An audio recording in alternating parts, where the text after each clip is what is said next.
నడిపించబడుతున్నాను, దేవునితో నేను మాట్లాడుతున్నాను, ముమ్మారులు నేను ప్రార్థన చేస్తున్నాను, ఒక ప్రతిష్ఠిత కలిగిన జీవితంలో నేను ఉంటున్నాను. చూడండి, రూతును తన అత్త అయిన వారు ఇరువురు ఎలా ఉన్నారు చూడండి. నీ దేవుడే నా దేవుడు అన్న. ఎందుకన్నది ఆ మాట? అప్పటికప్పుడే పుట్టింది ఒక ప్రతిష్ఠిత, అప్పటికప్పుడే పుట్టింది తీర్మానం. ఎప్పుడు పుట్టింది? ఆ సమయంలోనే పుట్టింది. ఒక కోడలు ఏం చేసింది? తన ఇంటికి వెళ్ళిపోయింది. ఇంకో కోడలు ఏం చేసింది? ఒక ప్రతిష్ఠితలోకి వచ్చిన తర్వాత దేవుడు వారి ఇరువురిని ఆశీర్వదించాడు. హల్లెలూయా. మీరు 3 దినాల నుండి ఉపవాసం ఉంటున్నారు. ఒక ప్రతిష్ఠ కలిగే కదా మీరు ఉన్నారు, ఒక ప్రతిష్టమైన వాటి కోసమే కదా మీరు ఉన్నారు. 3 దినాలు ప్రార్థన చేశారు, ఉపవాసం ఉన్నారు, అన్నపాన్యములు మానివేశారు, సంఘములు కనిపెట్టి ప్రార్థన చేశారు. దేని కొరకు? లోకంలో ఉన్న వాటి కోసమా? వారి ఇల్లు కట్టుకున్నారని, వీళ్ళు వస్త్రాలు కొన్నారని, వాళ్ళు ఆభరణాలు కొన్నారని, వాటి కోసమా? సంఘ క్షేమాభివృద్ధి కొరకై, హల్లెలూయా, ఆత్మ క్షేమాభివృద్ధి కొరకై దేవుని సన్నిధానంలో మనం మోకరించి ప్రార్థన చేసిన ప్రతి సమయము, ఉపవాసం చేసిన ప్రతి రోజు ఒక జయ జీవితం ఆయన అనుగ్రహిస్తాడు నీకు. హల్లెలూయా. ఉపవాసములో ప్రతిదీ ప్రతిఫలమే. ఉపవాసం చేయకుండా ఏది చేయలేదు. ఉపవాసం చేసి ఏమైనా చేయగలం? ఉపవాసం చేయకుండా ఏమైనా చేయగలమా? యేసు ప్రభు ఏం చేశాడు? 40 దినాలు ఉపవాసం ఉన్నాడు. ఈ రాజ్యాన్ని జయించాడు. ఆయన పరలోకానికి వెళ్ళిపోయాడు. ఈ దినాల్లో అనేకమైన సందర్భాలు, అనేకమైన సేవకులతో, అనేకమైన సంఘాలు నేను వెళ్ళినప్పుడు వాళ్ళు ఉపవాసం అనే పేరుతో వాళ్ళు చేసే పనులు ఏమిటంటే మీకు చెప్తాను. ఉదయం లేస్తారు, ప్రార్థన చేస్తారు, టీ తాగుతారు. టీ తాగిన మాత్రం అయిపోయింది అనుకుంటారు. ఆ తర్వాత టిఫిన్ చేస్తారు, సంఘంకి వస్తారు, నలుగురిలో కూర్చొని ప్రార్థన అంటారు, చేస్తారు. అది వాళ్ళకి కావాల్సిన ఉపవాసం. మనకి కావాల్సిన ఉపవాసం ఏంటి? ఆత్మీయతలో ఎదిగింప చేయాలి, ఆత్మ క్షేమాభివృద్ధి కొరకు మనం ఉండాలి, మోకరించాలి, ఆకాశం వైపు చేతులు ఎత్తాలి, దేవుని వైపు నువ్వు ముఖాముఖిగా మాట్లాడాలి. ఏమని మాట్లాడాలి? ప్రభువా, నా సంఘము మంద చిన్నదై ఉంది కనుక నీవు పెద్ద మందగా చేయి ప్రభువా. ఆమేన్, హల్లెలూయా. సంఘము చిన్నదిగా ఉంది కనుక దాన్ని విశాలపరచాలి ప్రభువా అనాలి. ప్రభువా, సంఘములో దాసుడు ఎలా ఉన్నాడు? బలహీనతలో ఉన్నాడా? బలపరచు, అభివృద్ధి చేయి, ప్రార్థన చేయాలి. ప్రభువా, నా కుటుంబం కొరకే ప్రార్థన చేస్తున్నా, నా కుటుంబం కొరకే నేను ఉపవాసం ఉంటున్నా, నా కుటుంబం, నా పిల్లలు, నా భార్య కొరకు, నా భర్త కొరకే నేను ఉపవాసం ఉంటున్నా. కాదన్న వాళ్ళ సంఘము కొరకు ఎప్పుడు ఉంటా? నీ వ్యక్తిగత జీవితం కోసం ఉపవాసం ఉంటున్నావు, కాదంటావు ఎవరు? సంఘము కొరకు. దేవుని ఆలయం మనం వస్తున్నాం, ఒక ప్రతిష్ఠిత కలిగి వస్తున్నామా? అలా ఆదివారం మాత్రమే నామకావాసిలాగా వెళ్ళిపోయి ఆరాధన చేసుకుని వెళ్ళిపోతున్నామా? నెల్లూరు నుంచి ఇక్కడ రావాలంటే 30 కిలోమీటర్లు. 30 కిలోమీటర్ల నుంచి రావాలి అంటే ఒక ప్రతిష్ఠిత కావాలి. హల్లెలూయా. అట్టి సహనమును, అట్టి ఆత్మింప నడిపింపు నీ దాసునికి ఇచ్చినాడు. హల్లెలూయా. చెయ్యరు చాలా మంది. ఎవరు చేయరు? సంఘానికల్లా ఆదివారం వెళ్ళి సువార్త చెప్తే చాలు, శనివారం వెళ్ళి సువార్త చెప్తే చాలు, ఏదన్నా విజిటింగ్ వెళ్తే చాలు అనుకున్న చాలా సంఘాలు ఉన్నాయి. అయితే ఏ సంఘాన్ని నేను విమర్శించటం, మీ భక్తి వైరాగ్యం కలిగిన ప్రతిష్ఠిత ఏది? ఆదివారము ఏర్పోతు నిలువుటంగి ధరించుకున్న నీ దాసుని వద్దకు నువ్వు వచ్చినప్పుడు పరిశుద్ధత కలిగిన వస్త్రమును నువ్వు ధరించుకున్నావా? లేదంటే చెవుకి, మెడకి, కాళ్ళకి, అలా ముక్కుకి అవి ఏమైనా చూపించుకోవడం కోసం సంఘానికి వెళ్దాంలే, ఫలానా అక్కుంటుంది, అక్కడికి చెప్తాము, ఫలానా రోజు నేను కొన్నాను అని అనుకుంటారు చాలామంది. ఇక్కడ కాదు చెప్తున్నా, ఒక ప్రతిష్ఠిత కావాలి. ఆ ప్రతిష్ఠిత కొందరు లోకంలో ఉన్న ప్రతిష్ఠ ఏంటంటే నేను చెప్తాను.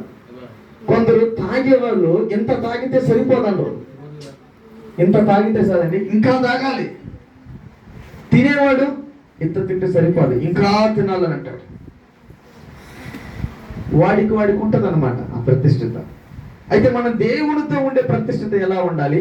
పరలోకానికి వెళ్ళే ప్రతిష్ఠిత ఉండాలి. హల్లెలూయా. ఎక్కడికి వెళ్ళాలి? మనము పరలోకానికి వెళ్ళాలి. ఆ పరలోకం ఎక్కడ ఉంది రాయి గారు? మాకెందుకు, మేము భూమి మీద ఉన్నప్పుడే మా సమయం అంతా మేము గడిపేసి సంఘంలో ఉండి దేవుని వద్దకు మాత్రమే మేము పోలేమయ్యా. అది ఎప్పుడు వెళ్తాం కూడా మాకు తెలియదు కానీ అనుకుంటున్నారు మీరు. దేవుడి రాత్రి మనల్ని ఎత్తబడితే, హల్లెలూయా, రాత్రి కాల సమయంలో నీతోనూ నాతోనూ సంఘముతోనూ మన అందరము ఈ ప్రాంతం అంతా ఎత్తబడితే, ఆమేన్. ఆమేన్ ఒక్క మాట్లాడడం విశ్వాసం లేదు. మనం ఎత్తబడిన తర్వాత నెల్లూరు జిల్లాలో ఈ ప్రాంతం కనబడలేదంటే ఏమైపోయినట్టు? ఒక ప్రత్యక్షత కలిగిన ఈ ప్రాంతంలో దేవుని కొరకే వచ్చి ఉన్నారని చరిత్రలో రాయబడుతుంది.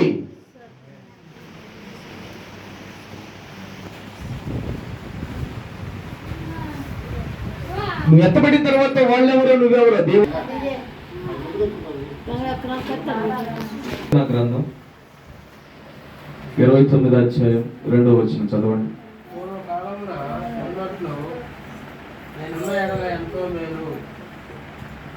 దేవుడు నన్ను కాపాడుతుండే దేవుళ్ళలో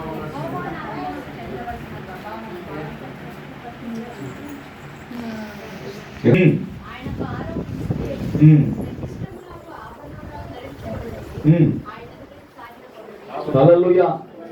ప్రతిష్ఠిత కాడికి వచ్చిన తర్వాత ఏమి ధరించుకోవాలంట? ఆభరణం. అంటే లోకములో ఉన్న ఆభరణాలు చాలా ఉన్నాయి, అది మీకు తెలుసు, మీకు కొంత తెలుసు. మా పురుషులకి, స్త్రీలకి అనేకమైన ఆభరణాలు తెలుసు. అయితే సంఘముకు కావాల్సిన ఆభరణం ఏంటంటే,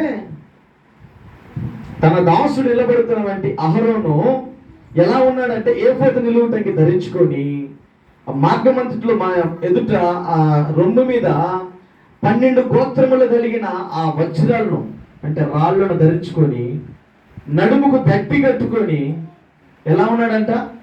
యాజకుడిలాగా ఉన్నాడు. హల్లెలూయా. ఇక్కడ నిలబడుతున్నటువంటి యాజకుడు తన సంఘమును విశ్వాసులని నడుముకు దట్టి కట్టుకొని, మా విశ్వాసులు దేవుని కొరకు ఉండాలి, ఒక ప్రతిష్ఠిత కలిగి ఇక్కడ నిలుచున్నాడు. హల్లెలూయా. ఆ ప్రతిష్ఠిత లేకపోతే ఈ ప్రాంతానికి వచ్చే సువార్త కూడా ఎవరు ప్రకటించలేరు. ఆ ప్రతిష్ఠిత కలిగి ఇక్కడ ఉంది కాబట్టి, వాళ్ళ తీర్మానం ఇక్కడ ఉంది కాబట్టి, ఆ సమర్పణ ఇక్కడ ఉంది కాబట్టి దేవుడు ఈ దినాన మనతో మాట్లాడుతున్నాడు. మీ కొరకు నేను సిద్ధపాటు చేసిన వాక్యము ఈవు, అది పక్కకి వెళ్ళిపోయింది. ఇక్కడికి వచ్చిన తర్వాత మరలా వస్త్రత గురించి మాట్లాడడం, అది పక్కకి వెళ్ళిపోయింది. ఎక్కడికి వచ్చి నిలబడ్డా? నేను ప్రతిష్ఠిత కోసం వచ్చి నిలబడ్డా.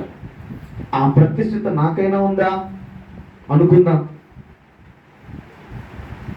నాకు రావడానికి ఇంచుమించు 8 సంవత్సరాలు పట్టింది. వస్తున్నాను, తొట్టిల్లిపోయాను, మరలా వస్తున్నాను, తొట్టిల్లిపోతున్నాను. ఇది ఏంది ప్రభువా అని అడిగాను. ఆయన ఒకటే సమాధానం చెప్పాడు, తగు సమయంలో నేను పిలుస్తా, వేచి ఉన్నాడు. హల్లెలూయా. కొందరున్నారు పిలవక ముందని బయలుదేరుతారు. అయ్యగారు నాకు తెలియదండి, మేము నజరేత్ జాయింట్ గాస్పెల్ టీమ్ అని ఒక నిర్వహించాం, అది దేవుడే మాకు అప్పగించాడు. తన కుమారుడు ఢిల్లీకి వచ్చి గూడూరు ప్రాంతంలో సువార్త పెట్టినప్పుడు నా సాక్ష్యం విన్నాడు. అది తన తండ్రికి చెప్పాడు కాబట్టి ఈరోజు నన్ను పిలిచాడు. ఆయనేదో నాకు తెలుసని, నేనేదో ఆయన తెలుసని కాదు. మా ముఖ పరిచయాలు ఒక్కరోజే, అది కూడా ఏదో ఒక ప్రాంతంలోనే ప్రార్థనకు వచ్చాను, అంతే అంతే. నేనేదో గొప్పవాడనని, అధికారం కలిగిన కాదు. నేను దీనుడను, మాట రానివాడను, తెలుగు అనర్గళంగా మాట్లాడలేని వాడు. అయితే దేవుడు ఈ దినాన్ని నిలబెట్టి మాట్లాడుతున్నాడు. హల్లెలూయా. ఒక ప్రతిష్ఠత కావాలి. ఆ ప్రతిష్ఠతకు నీకు కావాల్సిన ఇంకొక వస్తువు ఆభరణం ఉండాలి. హల్లెలూయా. ఆభరణం ఏంది? వాక్యం ఉండాలి, బాప్తిసం ఉండాలి, ఈ తరమైన వేరుగా జీవించబడాలి, సమర్పణలోకి రావాలి, తీర్మానంలోకి రావాలి. బాప్తిసం అనే మెట్టు ఎక్కాలి. బాప్తిసం తీసుకుంటే పరలోక రాజ్యానికి వెళ్ళిపోతామా?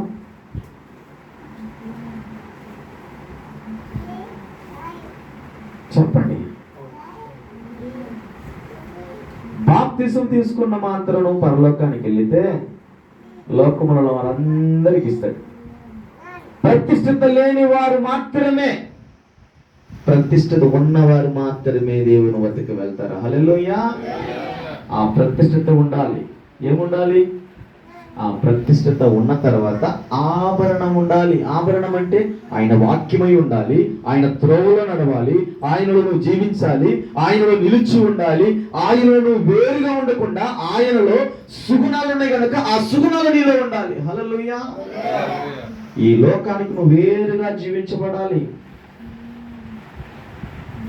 కేసన్న గారు ఒక మాట అంటే, బస్ స్టాండ్లో నిలబడినప్పుడు బస్సులు వస్తూ ఉన్నాయి, అక్కడ పువ్వులు అనుకున్నాము, పండ్లు అమ్ముకున్నాము. ఒక ప్రతి బస్సు వస్తుంది, ఆయన ఎక్కటంలా. ఆయన ఏం తెల్ల బట్టలు వేసుకోలేదు, కోట్ షూట్ కూడా వేసుకోలేదు. ఆమె లాస్ట్ని అడిగింది, ఏమయ్యా నువ్వు ఎక్కొచ్చు కదా అంటే, ఎక్కని మా వాళ్ళందరూ బస్సు ఎక్కని వాళ్ళ ప్రయాణం వాళ్ళు చేసుకుని అంటే, లాస్ట్కి ఆమె ఏం ఊహించుకున్నదో ఏమి తలంచుకున్నదో తెలియదు, కానీ పాస్టర్ గారు మీరు ఎక్కొచ్చు కదా. అక్కడ ఏమన్నా చూపించాడా? నేను పాస్టర్ గారు నాకేమన్నా చెప్పాడా? చెప్పలేదు. సహనం, ఓర్పు ఇవన్నీ ఉంటేనే ఆ ప్రతిష్ఠిత నీలో నిలిచి ఉంటది. హల్లెలూయా. గబగబ మాట్లాడేసి గబగబ నరిచేసి ఏదో చేస్తున్నాం చెక్ చేసేసి ప్రతిష్ఠిత వస్తుందా? రాదు. పౌలు కూడా అలాగనే ప్రతిష్ఠిత కలిగి 14 సంఘాలకు లేఖనాలు రాసి దేవుని ఎదుట ఎలా ఉన్నాడంటే రోమా వీధులలో శిరస్సును వంచేశాడు. హల్లెలూయా.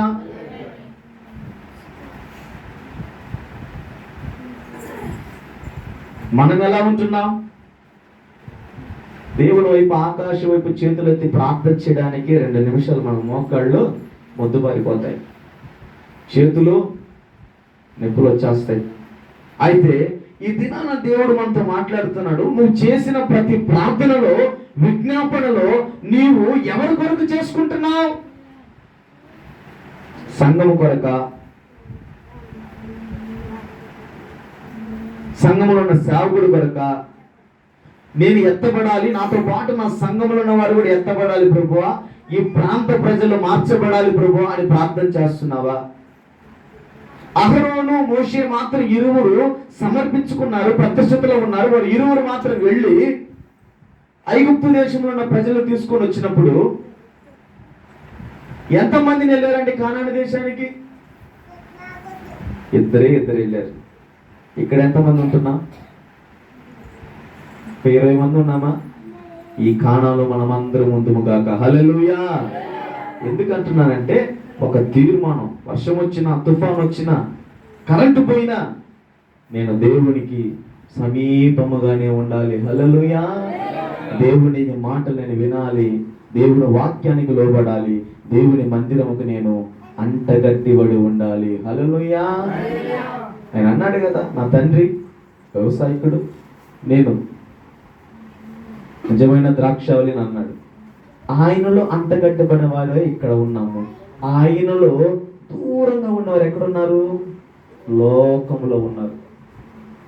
కొందరు ఏం చేస్తారంటే ఈ ప్రతిష్ఠితమైన వాటిని వేరు చేసి ధనం కోసం ప్రతిష్ఠిత చేసుకుంటారు, బంగారు కోసం ప్రతిష్ఠిత చేసుకుంటారు, వస్త్రం కోసం ప్రతిష్ఠిత చేసుకుంటారు.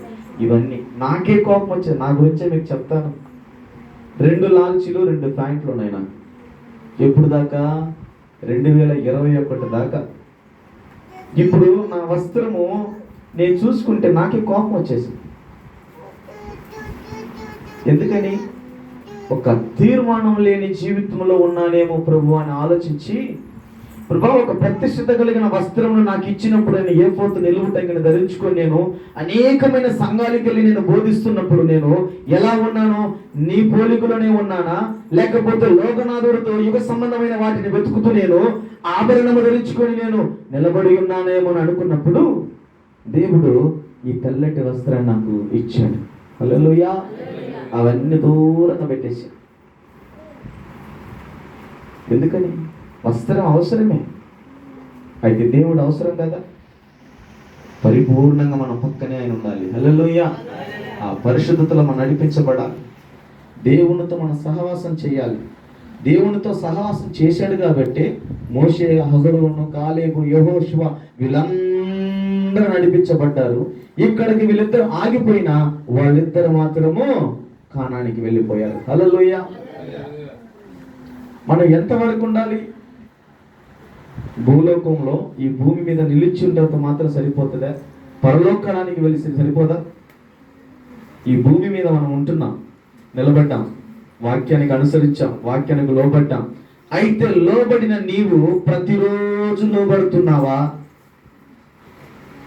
ఈ వాక్యం విని బయటికి వెళ్ళిపోయిన తర్వాత నీ నాలుగు రెండు విధాలుగా మాట్లాడతారు వీళ్ళరా. హల్లెలూయా. దానిని నువ్వు ఖండించాలి, గద్దించాలి, లోబరుచుకోవాలి. నీ శత్రువు ఎవరు? నీ శత్రువు ఎవరు? నీ శత్రువు నీ శరీరమే. నీ శత్రువు నీలో ఉన్న అవయవాలన్నీ సరిచేయునుగాక. ప్రభువా, నా అవయవాలన్నీ సరిచేయునుగాక. నేను ఒక ప్రతిష్ఠితమైన తీర్మానంలో రావాలి ప్రభువా. నేను ఎలా ఉండాలి అంటే నీ పోలికలో నేను ఉండాలి. నీకు నేను తీర్మానం చేస్తున్నాను కనుక నీవు నాతో నడవాలి, నేను నీతో నడవాలి. ఒక ప్రతిష్ఠిత చేశాడు కాబట్టి నోవహు ఓడను కట్టాడు, చెప్పంగానే లోబడ్డాడు. ఆ సంఘం అక్కడ కట్టబడింది కాబట్టి ఈ దినాన్ని ఇక్కడ కూడా సంఘం కట్టబడింది. హల్లెలూయా, హల్లెలూయా.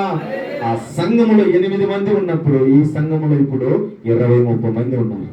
ఒకానొక దినాన్ని దేవుడు ఇక్కడ అధిక సంఘముగా మార్చబడును గాక, మార్చబడును గాక. ఈ సంఘము మహిమ గల సంఘముగా మార్చబడును గాక. హల్లెలూయా. ఎందుకంటున్నానంటే మన కోసము, మన స్వలాభం కోసము పరిచయం చేయడంలో దేవుని కోసం ఏం చేస్తున్నాం. హల్లెలూయా. మన భక్తి లోకం వైపు ఉండకూడదు, పరలోకం వైపు ఉండాలి. ఇప్పుడు నేను ఇక్కడ మాట్లాడేసాను, వెళ్ళిపోయాను. నా భక్తిని నేను చెప్పుకుంటా పోతే బాగుంటుందా? అలా దగ్గర నేను వెళ్ళని ప్రార్థన చేశాను, ఎవరా వింటారు. విన్న తర్వాత భలే భక్తుడు, భలే పాస్టర్ అంటారు కదా. చెప్పకుండా కానీ ఉంటే, చెప్తేనా భక్తి? జనుల ఎదుట నిలబడి నువ్వు చప్పట్లు కొడితేనా భక్తి? కాదు. నీవు వ్యక్తిగతంగా జీవిస్తున్నప్పుడు, వ్యక్తిగతంగా నువ్వు ఉన్నప్పుడు ఎలా ఉండాలి అంటే నువ్వు మోకరించి ప్రార్థన చేసి యాచించి రోధించి కన్నీళ్లతో నువ్వు ఆయన పాదాలను కడిగేవాడే ఉండాలి. అడుగుతున్నావా? కడగం. మన కన్నీళ్ళు వస్తే బాధ. మనం ఎలా బాధపడతామంటే మన బిడ్డలకి ఏదైనా తగిలితే, మన వారికి ఏమైనా అయితే మనం బాధపడతాం. కానీ నీ ఆత్మకి ఏమన్నా అవుతుందని నువ్వు బాధపడుతున్నావా? అహరోనికే వస్త్రాన్ని ధరించాడు, అహరోనికే ప్రతిష్ఠితనిచ్చాడు, కానీ మోషేకి ఇచ్చాడా? ఎందుకు? మోషేకి ఇవ్వచ్చు కదా, నాయకుడు కదా, నాయకుడు మాటలు అందరూ వినాలి కదా. అయితే ఎందుకు? మోషే ఏమైనా తప్పు చేశాడా? ఒక్క మాట లోబడలా. ఎందుకు లోబడదు? జనులను చూసి ఆయన కోపడుతున్నాడు. అయితే దేవుడు ఏమంటున్నాడు? ఈ జనులు నా జనులు. హల్లెలూయా. ఇక్కడున్న ప్రజలంతా ఆయన ప్రజలే. హల్లెలూయా. ఎందుకు అంటున్నానంటే ఒక ప్రతిష్ఠతలోనికి నువ్వు వెళ్ళాలి, ఒక తీర్మానంలోకి వెళ్ళాలి. ఏర్పోత నిలువుటంగా నువ్వు ధరించుకున్నప్పుడు నడుముకు దట్టి కట్టుకున్న సేవకుడు నిలబడుతున్నాడంటే నిన్ను ఎలా కాపాడాలి? నిన్ను ఎలా కాపాడాలి? వాక్యము ద్వారానే అందరినీ కాపాడాలి. హల్లెలూయా. విశ్వాసం అనే డాలును కొట్టుకోండి. విశ్వాసం లేకపోతే ఏమైనా చేయగలమా? బైబిల్ మొత్తం చదవండి మీరు. కొత్త నిబంధనలో ఏమని కనబడుతుంది? మీ విశ్వాసంతో మిమ్మల్ని రక్షిస్తానంటాడు, మీ విశ్వాసం చేతని మిమ్మల్ని నేను ఘనపరుస్తానంటాడు. మీరు ఆవగించంత విశ్వాసాన్ని కనుగొందని అన్నాడు. ఈ విశ్వాసం గురించి ఎందుకు ప్రత్యేకంగా చెప్తున్నాడు? ఈ లోకంలో మనుషులకు విశ్వాసం ఉండదు. నేనే దానికి ఒక ఉదాహరణ. ఇప్పుడు నేను లోకం అయితే ఉన్నాను అనుకోండి, నాకు విశ్వాసము వాళ్ళు నా ఫ్రెండ్స్ ద్వారా చూపించాను అనుకోండి, నేను ఇక్కడ నిలబడి మాట్లాడగలనా? దేవుడు ఏం చేశాడు? లోక విశ్వాసాన్ని గదించి ఆయన యందు నేను విశ్వాసమును చూపించడానికి నన్ను ఆయన యజమానుడుగా దిగి వచ్చాడు నా వద్దానికి. హల్లెలూయా. అది ఒక ప్రతిష్ఠితమైన ఒక పిలుపు. ప్రతిష్ఠిత నీలో ఉండాలి, ఒక తీర్మానం ఉండాలి. చదవండి, ఇంకొక వాక్యం చెప్పి ముగించేస్తా తొందరగా. 1 తిమోతి 2:10.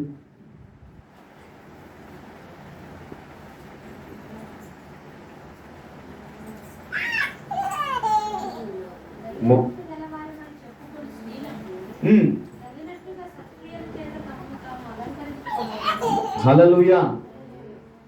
ఎలా ఉండాలంట స్త్రీలు? సత్క్రియలు అంటే మంచి కార్యములు, మంచి మాటలు, మంచి ఆలోచనలు, మంచి నడవడిక, కుటుంబం కావాల్సిన ఒక ఆర్థిక విషయం కానీ, సంఘానికి కావాల్సిన మేలైన విషయం కానీ, ఏదైనా సత్క్రియల వల్లనే వారు అలంకరించుకోవాలి. హల్లెలూయా. ఈరోజు ఎలా అలంకరించుకుంటున్నారు? క్రైస్తవుడని చెప్పుకోవడం కంటే, క్రైస్తవురాలని చెప్పుకోవడం కంటే, నేను ఒక విశ్వాసిని అని చెప్పుకోవడం చాలా మేలు. నీలో క్రియలు లేనంత వరకు ఎలా ఉంటావు? దేవునికి దూరంగానే ఉంటావు. నీలో క్రియలు ప్రారంభించింది అనుకోండి, ఎలా ఉంటావు? దేవునికి సమీపముగా ఉంటావు. సత్క్రియలు మనలో ఉన్నాయా లేవా అని నీకే తెలియాలి, నాకు తెలియాలి, దేవుడికి తెలియాలి, పక్కనున్న వారికి ఎవరికి తెలియదు. తన కొడుకుని ప్రేమించిన వాడు తండ్రి, పరాయి బిడ్డని ప్రేమించిన వాడు ఏమవుతాడు? తన బిడ్డను ప్రేమించలేనాడు పరాయి బిడ్డను ప్రేమించాడు అనుకోండి, సత్క్రియ అవుతుందా? నాకు ఒక కుమార్తె, కుమారుడు. నా కుమారుడికి బాగలేక మీకు చెప్పాను, వాడు నా వద్దకు వచ్చినా ముద్దులాడతా, దూరంగా పెడతా. నా కుమార్తె నా వద్దకు వచ్చినా బాగా ముద్దులాడతా, ఎత్తుకుంటా. వీళ్ళిద్దరిలో నేను వేరుపాటు చూపిస్తున్నానని మా ఇంట్లో వాళ్ళు అనుకుంటారు. నేనేమనుకుంటానంటే, నేను కానీ నేను ఎక్కువ ప్రేమ చూపించాను అనుకో. దేవుడు అన్నాడు, లేఖనం ఉంది కదా, నన్ను తప్ప వేరొక్కరిని నువ్వు ప్రేమించకూడదు. అతన్ని ప్రేమించాను అనుకోండి, నాకు దూరం అవుతాడు, దగ్గరికి రాలేడు. నేను వాడికి శత్రువుగానే ఉన్నాను అనుకో, వాడు నన్ను ప్రేమించడం ప్రారంభిస్తాడు. హల్లెలూయా. అప్పుడు మనం ఏం చేయాలి? మన బిడ్డల్ని మనం ప్రేమించాలి. పరాయి బిడ్డకి ఎలా చెప్పాలి? నీ క్రియల ద్వారానే వారిని చక్కబెట్టాలి. మనం అలా చక్కబెట్టమండో, పరాయి బిడ్డల్ని ఎక్కువ ప్రేమిస్తాం. మన బిడ్డ కంటే మన గూటిలో ఉన్న పక్షికి అవతలి ఇంట్లో ఉన్న గూటి పక్షికి చాలా తేడా ఉంది. నీ పక్షిని నువ్వు చూసుకోవడంలో మేత పెట్టడం లేదు, మాట్లాడడం లేదు, నీళ్లు పెట్టడం లేదు, వస్త్రం ఇవ్వడం లేదు. కానీ పక్క గూటిలో ఉన్న పక్షి కోసము ఎంత ప్రయాసం. నీ ఇంట్లో నీ క్రియలు లేనప్పుడు పక్కింటి వైపు నువ్వేం చెప్తావు? నీలో నడవడిక లేనప్పుడు పక్కింటికి పోయి ఏం చెప్తావు అంటున్నా. నీలో ఏమీ లేనప్పుడు దేవుని గురించి ఇతరులకు ఏం చెప్తావు? నీ సాక్ష్యమే. తిమోతి అనే మాట అదే పౌలు రాస్తున్నాడు. ఫస్ట్ నువ్వు ఇల్లు వెళ్ళు, తర్వాత నువ్వు రచ్చగలుగుతావు. ఈ మాట మా గురుగారు నాతో అన్నాడు. రాత్రి 1 గంట ఏడ్చుకుంటా వెళ్ళిపోయాను మినిస్టర్లోకి. నేను సేవ చేయాలనుకుంటున్నాను, బట్టలు సర్దుకున్నాను, వెళ్ళిపోతున్నాను. నేను మాకు ఇల్లు వద్దు, పిల్లకాయలు వద్దు అయ్యగారు, నేను వెళ్ళిపోతానంటే ఆయన ఒకటే అన్నాడు, సేవ అంటున్నావు, సేవ చేస్తావు, పాటలు పాడతావు, ఆరాధన చేస్తావు, సంఘం కూడా కడతావు, దేవుడు నీకు ఇస్తాడు, కుటుంబము నీకు ఇచ్చాడు. వాళ్ళని వదిలిపెట్టి వెళ్ళిపోయావు అనుకో, నిన్ను ఏమని అనుకుంటారు? అంటే సంఘాన్ని కాపాడుతావని నువ్వు ఎంతో ప్రయాసపడతావు, తన కుటుంబాన్ని కాపాడలేనాడు. లేఖనం ఉంది, నేను చెప్తాం లేదు. తన కుటుంబాన్ని కాపాడగలిగిన వాడే తన సంఘాన్ని పోషింపజేస్తాడు. హల్లెలూయా. అవునా కాదు? ఈ రోజుకి నాకు సొంత సంఘం లేదండి. నేను ఇప్పుడు చెప్తున్నాను, అనేక ప్రాంతాలకు వెళ్ళి నేను సువార్త చెప్తున్నాను, ఎక్కడికి వెళ్ళినా నా సాక్ష్యం పంచుకుంటున్నాను, లేఖనాలు దేవుడు నాతో మాట్లాడుతున్నాడు. అయితే ఆ సమయంలో మాట్లాడిన నా ఆత్మీయ పెద్దలు ఏమన్నారంటే, నువ్వు వెళ్ళిపోయావు అనుకో, నీకు ఎవరు సమాధానం చెప్తారు? నీ కుటుంబం నీతో వస్తుంది, అప్పుడు బాగా చేసుకో సేవ. నీ కుటుంబం వేరవుతుందా? నువ్వు సేవ చేయబాకు. బైబిల్ ఎక్కడైనా ఉంటే నాకు చూపించు, సేవ చేసిన వాళ్ళు పరలోక రాజ్యానికి వెళ్ళినట్లుగా. లేదయ్యా అన్న.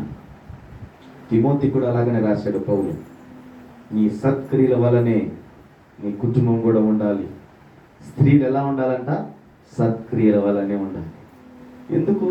అనుభవంతో కలిగిన మాటలు ఇవన్నీ పౌలు రాశాడు. పేతురుకు తన భార్య సహకరించినట్లుగా నాకు సహకరించచ్చు కదా? లేదు. అయితే పౌలు ఒక ప్రతిష్టతలోనికి వచ్చాడు కాబట్టి ఈ రోజు కూడా మన పౌలు గురించి అనేక సందర్భ సమయాల్లో మనం మాట్లాడుకుంటున్నాం. పేతురు రాతి మీద రాతిని పెట్టి సంఘాలు కట్టాడేమో కానీ పౌలు ఎలా కట్టాడు?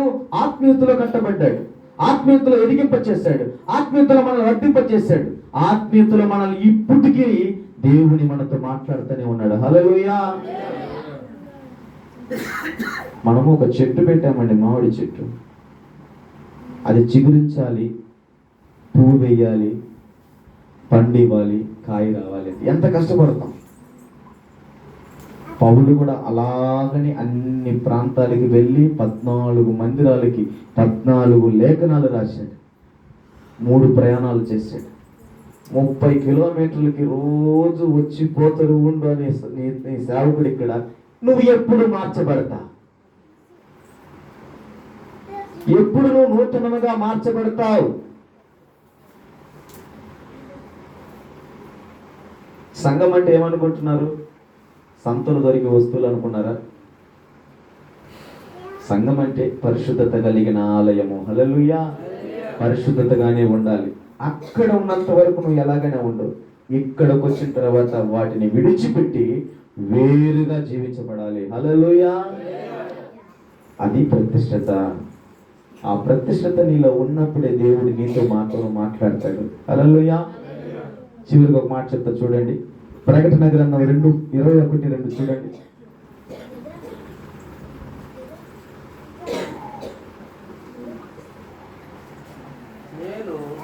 నూతనమైన యెరూషలేము నా పరిశుద్ధ పట్టణము నా భర్త కొరకు అలంకరింపబడిన పెళ్లి కుమార్తె వలె సిద్ధపడి పరలోకమందున్న దేవుని యొద్ద నుండి దిగి వచ్చుట చూచితిని. హల్లెలూయా. ఈ దర్శనాన్ని ఎవరు చూశారంట?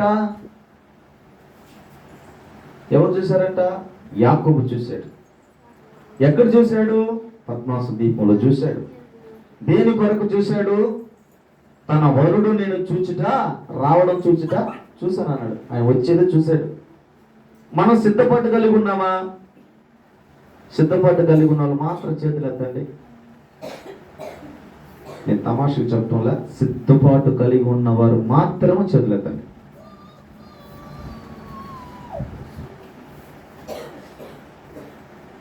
సిద్ధపాటు అంటే ఏంటి? ఆ ప్రత్యక్షతే నీకు సిద్ధపాటు తల్లి. దేవుని నేను చూశాను. ఏం చూశాడంట? పరలోక రాజ్యములో నుంచి దిగి వస్తున్న దేవుని నేను చూశాను. పెళ్లి కుమార్తె నీవు సిద్ధపాటు కలిగి ఉన్నావా? సంఘమే పెళ్లి కూతురు. ఈ పెళ్లి కూతురు నువ్వు సిద్ధపడ్డ 3 రోజులు వాయిద్యాలు వాయించారు, పాటలు పాడారు, బోధించారు. చివరి రోజుకి వచ్చేసిన తర్వాత దేవుడు మధ్యాకాశానికి వచ్చి నేను వచ్చి ఉన్నాను, మీరు బయలుదేరి రాండి అన్నప్పుడు మీరు మాత్రం మౌనంగానే ఉన్నారు. హల్లెలూయా. బయలుదేరి రాండి అన్నప్పుడు ఎందుకు మౌనంగా ఉన్నారు? మనకి తెలుసు కదా, పెళ్లి కొడుకు ఇక్కడ ఉన్నాడంటే అమ్మాయి విడిది అక్కడ దిగుతుంది. విడిది దిగంగానే ఏం చేస్తాం? పెళ్లి కొడుకు పోతాడా? మధ్యవర్తి మేమే మిమ్మల్ని తీసుకుని వెళ్ళాలి. హల్లెలూయా. మేము మిమ్మల్ని తీసుకుని వెళ్ళి ఆయనకు అప్పగించాలి. మీరు రానప్పుడు మేమేం తీసుకెళ్తాం మిమ్మల్ని. మీరు ఎలా ఉండాలి? సిద్ధపట్టు కలిగి ఉన్నాం. నేను అలంకరణ ధరించుకొని ఉన్నాను, ఆభరణాలు ధరించుకొని ఉన్నాను, నేను మీ వద్దకు నేను వస్తాను, నన్ను తీసుకొని వెళ్ళని దేవుని అడగాలి. హల్లెలూయా. మీరు మౌనంగా ఉన్నారు. నేను ఏం చెప్పాను? చనిపోయిన చెవులో శంఖమూర్తి వినపడుతుందా? అందుకే లేఖనం అంటారు, సచ్చిన వారి వల్ల మీరు బ్రతకకుండా జీవము కలిగిన రాళ్ల వల్ల మీరు బ్రతకండి అంటున్నాడు ఆయన. హల్లెలూయా. ఆయన అంటున్నాడు కదా, మీరు జీవము కలిగిన రాతి వల్ల మీరు ఉన్నట్టున్నాడు కదా. ఆయన ఒక రాతి మీద నుంచి నిలబడిన దేవుడు అండి. ఆయన క్రీస్తు అనే బండ మీద మనం అందరము నిలబడాలి. ఆ బండ మీద నిలబడకుండా తొట్టిల్లిపోయి మళ్ళా పక్కకి వెళ్ళిపోయి మట్టి మీద పడిపోయి ఇసుక నెలకు పోయి పడిపోయి మరలా ఎక్కడానికి ఆ బండ మీద మనం ప్రయత్నం చేస్తానే ఉన్నాం. జీవితం అంతా పోరాటమే. మనం ఎప్పుడు ఎదగతాం, ఎప్పుడు మనం ప్రతిష్ఠితులకు వస్తాం, ఎప్పుడు తీర్మానాలకు వస్తాం, ఎప్పుడు నేను సమర్పణలోకి వస్తాను, ఎప్పుడు నేను సంఘంలోనికి వెళ్ళి నా సాక్ష్యం అనేకమైన వారికి నేను ఎప్పుడు నేను పంచుతాను. అది కూడా చేయటం. హల్లెలూయా. నీ సాక్ష్యముల గురించి ఒకరు చెప్పినప్పుడు ఇద్దరు మార్చబడతారు. ఈ సంఘం స్ట్రెంత్ ఎంత? 20 మంది, 30 మంది, అంతేనా? వచ్చే ఏడాదికి ఇంకొక 30 మంది అవునుగాక. హల్లెలూయా. ఒక గొర్రె ఒక ఏడాదికి 2 కంటది. మీకు తెలుసు, మీకే తెలుసు, నాకంటే. అయితే మీరేం చెప్తున్నారు? దేవుని సంఘానికి తీసుకెళ్ళడానికి మీ బాధ్యత, సేవకుడు బాధ్యత. చెప్పండి. విశ్వాస బాధ్యత. విశ్వాసులైన మీరే పని చేయాలి. హల్లెలూయా. చేశారా? చేయలేదా? చెయ్యాలి. ఇంకా మీదట ఒక ప్రతిష్ఠిత రావాలి. ప్రభువా, నేను ఇక్కడ మోకరించాను. ఈ మోకరించిన నా స్థలము వరకే కాకుండా ఈ పూర్తి స్థలములో అందరు నింపబడును గాక. హల్లెలూయా. ఒక సంఘములో ఒక కుర్రవాడు అంటే యవనస్తుడు ఆ స్థలం అంతా చేసుకుంటూ ఒక్కొక్క చైర్స్ కి ప్రార్థన చేసుకుంటూ వెళ్ళిపోతున్నాడు. ప్రభువా, ఈ చైర్లో ఒక మనిషి కూర్చోవాలి, ఈ చైర్లో ఒక స్త్రీ కూర్చోవాలి. అక్కడ వచ్చేది ఒక 50 మంది మాత్రమే వస్తున్నారు. అయితే ఒకానొక సమయంలో అతను చేసిన పరిచయం చూసి దేవుడు అతనికి ఒక ఉద్యోగం ఇచ్చేసాడు. గవర్నమెంట్ ఉద్యోగం ఇచ్చేసి వెళ్ళిపోయాడు. మరలా ఉద్యోగం వచ్చిందని మరలా స్థలానికి వస్తే సంఘానికి వేల సంఖ్య ఏర్పడిందంట. హల్లెలూయా. ఎవరి ప్రార్థన? విశ్వాసి ప్రార్థన. నీ విశ్వాసం చేతనే ఇక్కడ కట్టబడింది. హల్లెలూయా. నీ విశ్వాసం ఇక్కడే, నీ విశ్వాసంతోనే, లేకపోతే ఏది ఉండదు ఇక్కడ. నువ్వు ఎప్పుడు ఆ విశ్వాసం అనే విత్తనాన్ని తీసుకుని ఆయన పొలంలో వేస్తావో అది చిగురింప చేస్తుంది, అనేకమైన వారికి మాదిరికరంగా చూపిస్తుంది. హల్లెలూయా. ఒక ప్రతిష్ఠితలోకి రావాలి. ఆ ప్రతిష్ఠితలోనికి వస్తేనే నువ్వు మోకరించబడతావు. లేకపోతే ఆ మోకరింపు అనుభవం కూడా నీకు పోతుంది. సేవకులైన మేమైనా ఎన్నో సందర్భాల సమయాల్లో మేము ప్రసంగాలు చేసుకుంటూ వెళ్ళిపోతుంటాం. కానీ ఇక్కడ ప్రార్థన చేయాల్సిన బాధ్యత ఎవరిది? మూర్తులు చెప్పండి అమ్మా. విశ్వాసులదమ్మా. మీరు ప్రార్థన చేస్తేనే సంఘము విస్తరిస్తుంది. హల్లెలూయా. మీరు ప్రార్థన చేస్తేనే ఈ ప్రాంతం అంతా మార్చబడుతుంది. హల్లెలూయా. అట్టి ఒక తీర్మానం మనందరికి దయచేయును గాక. హల్లెలూయా. మనం సిద్ధపాటు కలిగి ఉండాలి. దేవునితో మనం ఉడன்பడిక చేసేవారమై ఉండాలి.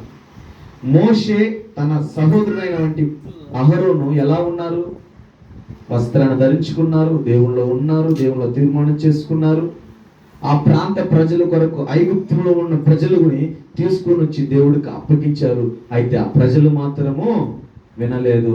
ఒక దూడను పొదిగింపు చేసుకొని వారు ఆ దూడ మాటను విన్నారు. కానీ దేవుడైన స్వరము ద్వారా వినబడిన వారు గ్రహించలేకపోయారు. ఈ దినాన మనము మాట్లాడుతున్న మనతో, నీతో, నాతో, సంఘముతో మాట్లాడిన మాట నీవు ఒక ప్రతిష్ఠతలోనికి రావాలి. హల్లెలూయా. అది సేవ అయినా, నీ విశ్వాస జీవితమైనా, నీ కుటుంబంలో పనైనా, ఏదైనా ఒక ప్రతిష్ఠతలోనికి నువ్వు వస్తేనే దేవుడు నీతో సమీపముగానే ఉంటాడు. హల్లెలూయా. అలా త్వరగా వచ్చేయండి, ప్రార్థన చేస్తాను.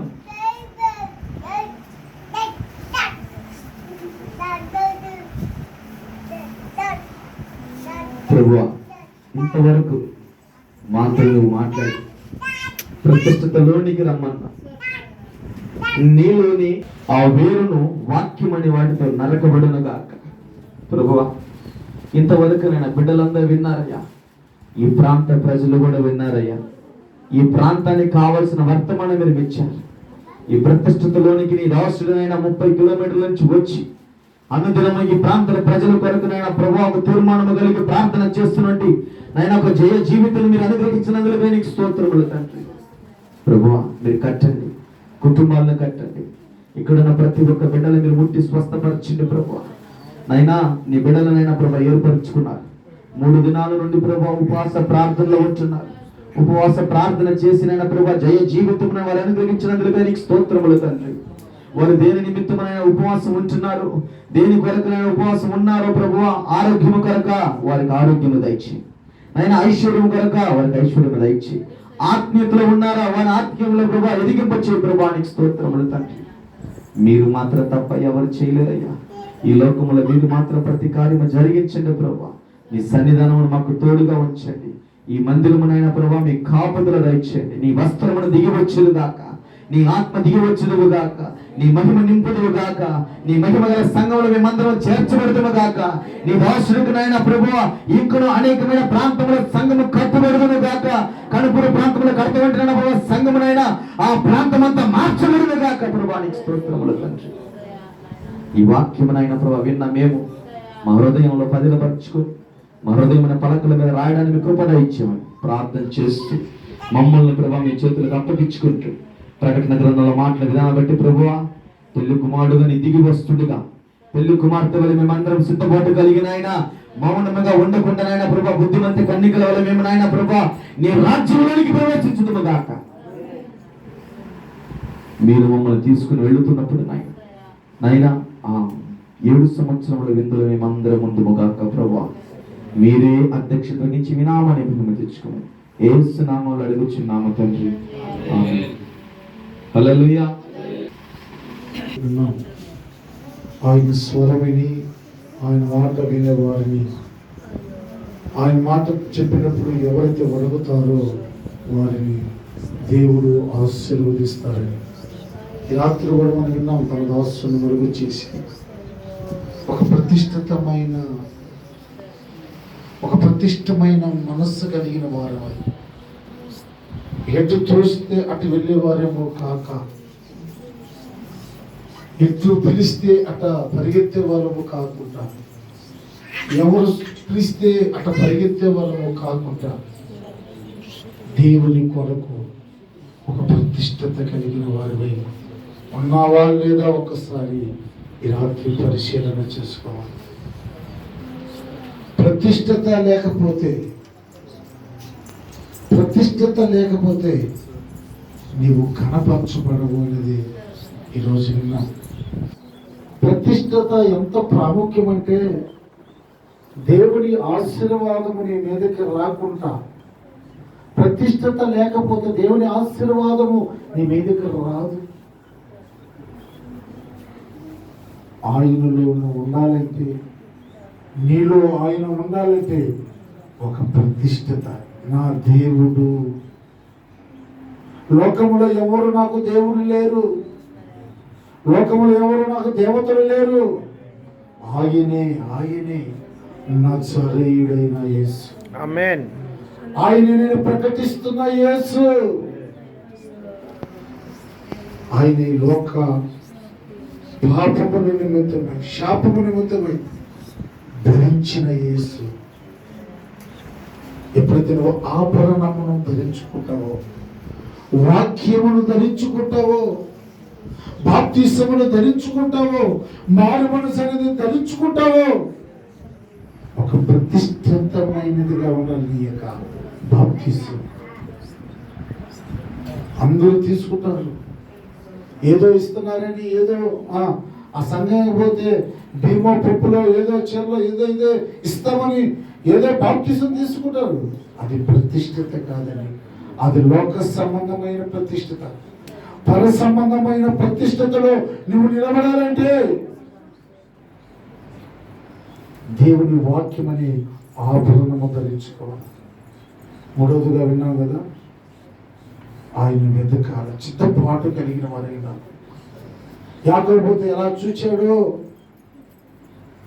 నీవు కూడా ఆ సుందరమైన దాంట్లో నుంచి ఆయన పెళ్లి కుమారుడుగా ఈ లోకానికి దిగి వస్తూ ఉండగా, సంఘం అనేది మనము పెళ్లి కుమార్తె వల్ల చిత్తపడి పెళ్లి కుమారుని ఎదుర్కోవడానికి నువ్వు చిత్తపడి నీవు ఒక ప్రతిష్టతలోకి రావాలి. నేను చాలాసార్లు సంఘానికి బోధిస్తూ ఉన్నా, అయ్యా మనం క్రైస్తవులు మనం చెప్పుకుంటే కాదు,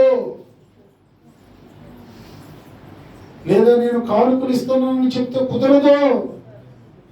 ప్రతిష్టత ఉండాలండి. ఒక కుటుంబం దీవించబడాలంటే, ఒక కుటుంబం ఆశీర్వదించబడాలంటే, ఒక కుటుంబం దీవించబడాలంటే ప్రతిష్టత లేకుండా మనము దేవుని బిడ్డలము కాలేము. అననీయ షపేరాలు ప్రతిష్టతలో తొలగిపోయారు.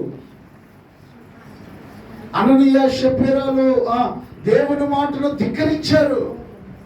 అందుకే పరలోకానికి వెళ్ళలేకపోయారు. ఈరోజు ఒక క్రైస్తవుడా, ఒక సంఘ విశ్వాసి, నువ్వు ఎలా ఉన్నావు? ప్రతిష్టతలో ఉన్నావా? ఎన్ని కష్టాలు వచ్చినా, ఎన్ని శ్రమలు వచ్చినా, ఎన్ని ఇరుకులు వచ్చినా, ఎన్ని ఇబ్బందులు వచ్చినా, మరణానికే నేను దిగజారిపోయినా నేను ప్రభు కొరకే ప్రతిష్ఠిత చేసుకుంటాను. అపోస్తలుడైన పౌలు అంటాడు కదా, నేను బ్రతుకుట క్రీస్తే, సావైన మేలే. హల్లెలూయా. ఇలాంటి ప్రతిష్ఠత నీలో ఉండాలి. ఏదో శ్రమ వచ్చిందనో ఈ దేవుడు కాదు, ఆ దేవతల కాడికి వెళ్తాము, ఆడ చీటీలు కట్టించుకుంటాము, ఆడ తాయితలు, ఇది కాదని ప్రతిష్ఠత. ప్రభువులో నిలబడేది ప్రతిష్ఠిత. ప్రభువులో స్థిరముగా నిలబడేది ప్రతిష్ఠిత.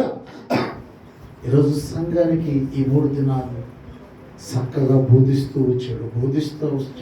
పరిశుద్ధ ఎలా ఉండాలి, ఎలా జీవించాలి, ఎలా బ్రతకాలి, క్రీస్తు కొరకు రోషంగా ఎలా నీవు జీవించాలి.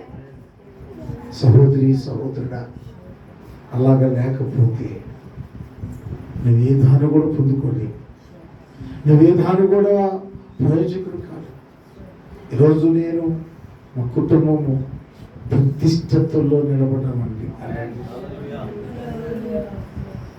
మా బంధువులు, మా సొంత భార్య, అన్నదమ్ములు కావచ్చు, వాళ్ళ తల్లిదండ్రులు కావచ్చు, అన్ని చేయాలి. ఎన్నో విగ్రహారాధనలు ఎన్నెన్నో చేస్తూ ఉంటారు. వాళ్ళు మమ్మల్ని పిలవరు అంతే. ఎందుకంటే వాళ్ళు ప్రతిష్టతలో ఉన్నవారు అని వారే చెప్పుకొని మా దగ్గరికి రారు. హల్లెలూయా. వాళ్ళు రారు. ఇది నీ ప్రతిష్టత. హల్లెలూయా. ఏదో నా కూతురు కదా అటు వచ్చామంట పోమ్మా, నా అల్లుడు కాదు అటు వచ్చాట పో, మీ కొడుకు వేరుగా వండి పెడతామన్నా కానీ హల్లెలూయా. మేము మొదట చెప్పేసేవారు, మేము అలాంటి కార్యాలకు మేము ప్రతిష్ఠించుకున్న వారిని, దేవుని కొరకు ప్రతిష్ఠించుకున్న వారిని. అందుకే ఎన్నో శ్రమలు వచ్చినా, మరణానికి దారి తీసిన, ఎండిపోయిన బ్రతుకును జీవం కలిగిన వాడిగా చేసిన దేవుడు గొప్ప దేవుడు అంతే. హల్లెలూయా. ఈరోజు మాకు ఎదురైన కార్యాలు ఎన్నో ఊహించలేము. ఒకవేళ జ్వరం వచ్చిందో ఏదో బాగోలేదంటే అది వేరే. హల్లెలూయా. హాస్పిటల్లో లక్షలు, దాదాపు మా ఇంట్లో దాదాపు 2-3 సంవత్సరాలనే ₹1,00,00,000 హాస్పిటల్ పెట్టాం. కానీ ప్రతిష్టతలోకి నుంచి బయటకు రాలేదండి. దేవుడు నాకు ఏం చేశాడు అనే మాట నా నోట్ల నుంచి, మా ఇంట్లో నోట్ల నుంచి రాలా. హల్లెలూయా. ఏమన్నాడు కదా, దేవుడు ఇచ్చెను, దేవుడే తీసుకున్నాడు. హల్లెలూయా. ఏబు ఎలాంటి ప్రతిష్టతలో నిలబడ్డాడో, సంగమా ఈ రాత్రి నువ్వు ఆ ప్రతిష్టతలో ఉండాలి. హల్లెలూయా. కొంతమంది క్రైస్తవులు కాలుకి నల్లదారం కట్టుకుని ఉంటారు. ఏమ్మా నువ్వు క్రైస్తవురాలు కదా, దేవుడి ప్రతిష్టతలో ఉన్నావా? ఏమ్మా నువ్వు పువ్వు పెట్టుకోవద్దు, ఏమ్మా నువ్వు బొట్టు పెట్టుకోవద్దు, మనం క్రైస్తవులు కదంటే. హల్లెలూయా. బంధువులు పిలిచారండి అదాకా. హల్లెలూయా. బంధువులు పిలిచారనో, ఇంకెవరెవరో పిలిచారనో, ప్రతిష్టతతో తొలగిపోతే దీవెన నీకు రావు. హల్లెలూయా. మా బిడ్డలకు, మా కుటుంబానికి మేము ప్రతిష్టత నేర్పించాం. హల్లెలూయా. మనం ఇలా ఉండాలి. హల్లెలూయా. ఇలాగ జీవించాలి. హల్లెలూయా. ఇదే బ్రతుకు, దేవుని కొరకు బ్రతకాలంటే నేర్చుకున్నాం. సంఘాన్ని కూడా బోధిస్తున్నాం. కొంతమంది లోబడుతూ ఉన్నారు, కొంతమంది లోబట్లు. హల్లెలూయా. లోబడిన వారికి ఆశీర్వాదాలు రావండి. అలా విగ్రహారాధన పోగొట్టడం అంటే ఊరికే చూస్తామండి. హల్లెలూయా. నీకు అసహ్యం పుట్టాలంటే దేవుని పుట్టాలా? దేవుని ప్రతిష్టతలో ఉన్న నీకు నాకు అసహ్యం పుట్టాలా విగ్రహారాధన? నా ప్రియ దేవుని సంగమా, నా ప్రియ దేవుని సహోదరుల, మా గ్రామాల్లో ఎన్నో విగ్రహారాధన జరుగుతూ ఉంటాయి. మా వీధికి ఆ విగ్రహారాధన తీసుకునే రాళ్ళు. ఎందుకంటే వాళ్ళు అంటారు, వాళ్ళు ప్రతిష్ఠించుకున్న దేవుని బిడ్డలు. అప్పుడు కొట్టి దేవునికి వాళ్ళు ప్రతిష్ఠించుకున్న దేవుని బిడ్డలు. ప్రతిష్ఠతలో మనం నిలుచుదుము గాక, ప్రతిష్ఠతలో మనం నిలబడుదుము గాక, ప్రతిష్ఠతలో మన మనసును స్థిరపరచుకుందుము గాక. ప్రార్థన చేసుకుంటాం.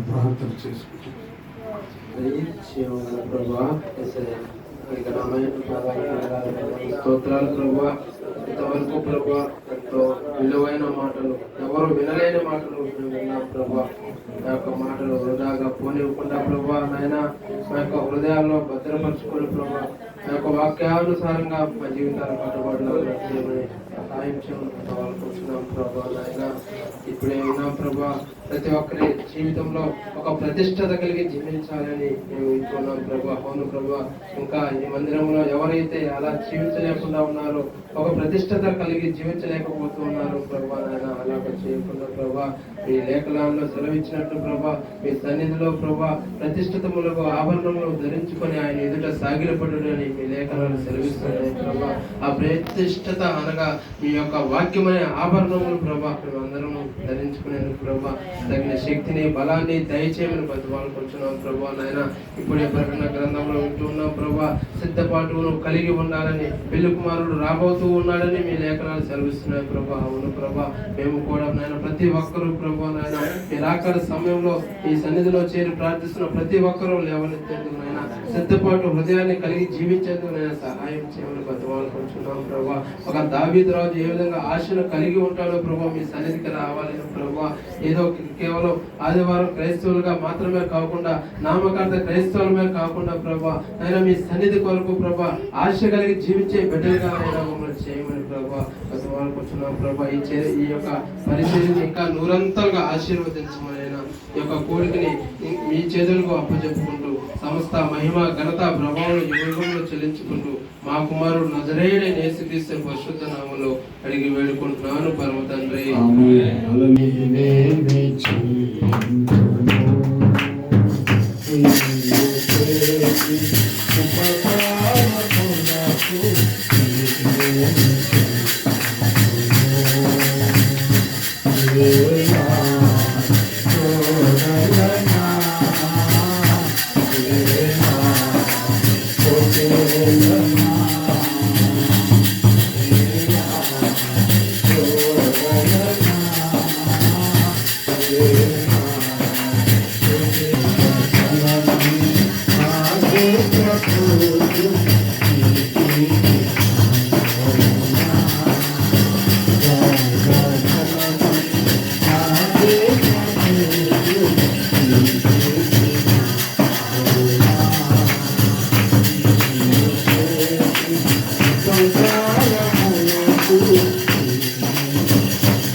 ఘనమైన ఉన్నతమైన నామాన్ని బట్టి మీకు కృతజ్ఞతాస్తుతులు చెల్లిస్తున్నాం. ఈ 3 దినాలు తండ్రి మీరు ప్రేమించి ఈ ప్రాంతాన్ని ప్రభావ ఇదిగో ఈ దీనుల ఎడల ప్రభావ మీరు కటాక్షం చూపించి 3 దినాలు మీ నామ మహిమార్థమై ఈ కుడికిలో జరిగించుకుని పెద్దలు నాయన దైవజనులు నాయన నాయకులు వాళ్ళు పొందుకున్న ఈ దర్శనం ప్రభా ఆయన వాళ్ళు పొందుకున్న ఈ దర్శనం కొనసాగిస్తూ వాటిలో ఆశీర్వాదాలను మీరు కలుగు చేస్తూ ఉన్నారు ప్రభా.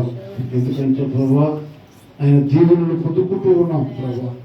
ఆ గొప్ప నాయకులు మాకు అనుగ్రహించినందుకు నీకు కృతజ్ఞతలు చెల్లిస్తూ ఉన్నాం. అలాగే ఆయన ఈరోజు ఆయన ఈ 3 దినాలు వాక్య పరిచర్య పొగులు ఒకరు నైట్ ఒకరు ప్రభా ఆయన నీ వాక్యాన్ని అందించి సంఘ క్షమాభివృద్ధి కొరకు నాయన సంఘములు నాయన ఈ యొక్క కుడికల ద్వారా ప్రక్షాళన చేసుకొని నాయన సరి చేయబడడానికి కూడా మీరు కృప చూపించారు నాయన. ఈరోజు ముఖ్యంగా నాయన ఈ దాసు నిలబెట్టి నిర్దిష్టత అంటే ఏమిటి అనేది దానిలో నుంచి తొలగితే ఏం పొందుకోవో దాంట్లో నుంచి నిలబడితే ఏం పొందుకుంటావో చక్కటి పరిశుద్ధాత్మ దేవుడు తెలియజేసినందుకై మరొకసారి వందనాలు తెలియజేస్తూ ఉన్నాం. ఈ రాత్రి ప్రభు ఈ ఆఖరి కొడుకుని పరిచయ నిమిత్తం కానుకలు సమర్పించిన ప్రతి గుర్తులని మీరు ఆశీర్వదించండి. ఎవరైనా వారు కూడా మనకు తరువు దయచేయమని యేసయ్య నామములో వేడుకుంటున్నాము తండ్రి. నా ప్రాణమా యెహోవాను సన్నిధించు, నా అంతరంగ సమస్తమా ఆయన పరిశుద్ధ నామమును సన్నిధించుము. నా ప్రాణమా యెహోవాను సన్నిధించుము. ఆయన చేసిన ఉపకారములలో దేనిని మరవకుండా. ఆమేన్. దేవుని ప్రేమయు కుమారుడైన యేసుక్రీస్తు కృపయు పరిశుద్ధాత్మ దేవుని అన్యోన్య సహవాసం మనకును ఈ ప్రాంత ప్రజలకును ఈ సంఘములో ఉన్న సభ్యుల విశ్వాసులకును ఇక్కడ సేవ పరిచయం చేస్తున్నటువంటి జయరజన కుటుంబానికిను వారు చేస్తున్నట్టు అనేకమైన ప్రాంతాల పరిచయకును సదాకాలమై తోడయుండును కాచి కాపాడును గాక. హల్లెలూయా, హల్లెలూయా, హల్లెలూయా.